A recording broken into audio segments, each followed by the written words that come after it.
Il s'ouvre en un quart d'heure chez le buraliste. Avec une pièce d'identité, un numéro de téléphone mobile et 20 €, tout le monde peut ouvrir un compte nickel et obtenir immédiatement une Mastercard et un relevé d'identité bancaire. Il n'y a pas de chéquier. Vous pouvez faire les achats sur Internet, vous pouvez retirer à toutes les bornes dans toutes les banques.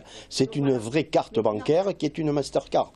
Et vous pouvez venir chez le buraliste retirer de l'argent, ce qui permet aussi au buraliste d'avoir moins de fonds dans les problèmes de sécurité que l'on rencontre.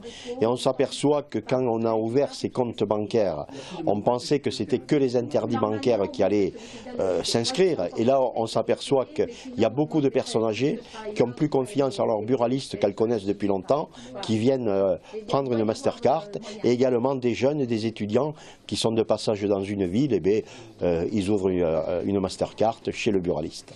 Les dépôts d'espèces sont limités à 250 € par opération et 750 € par mois. Les virements ne sont pas plafonnés. Pour lutter contre le blanchiment d'argent, des logiciels d'analyse comportementale permettent de suivre en temps réel les comportements électroniques sur les comptes et de générer des alertes sur les mouvements suspects. Les comptes ne peuvent pas être à découvert. Les buralistes ont une commission de 2 € par compte ouvert et quelques centimes par retrait dans leur commerce. Un second souffle pour une profession victime depuis plusieurs années des hausses régulières du prix du tabac. Depuis le premier plan cancer en 2003, les volumes de cigarettes se sont effondrés. On attendait d'une nouvelle mission de service public parce qu'un buraliste, c'est un préposé à l'administration et il n'est rien arrivé. Donc aujourd'hui, on a créé nous-mêmes, avec la Banque de France, on a créé cette borne qui est derrière moi. Ça va permettre en plus d'ouvrir des comptes bancaires.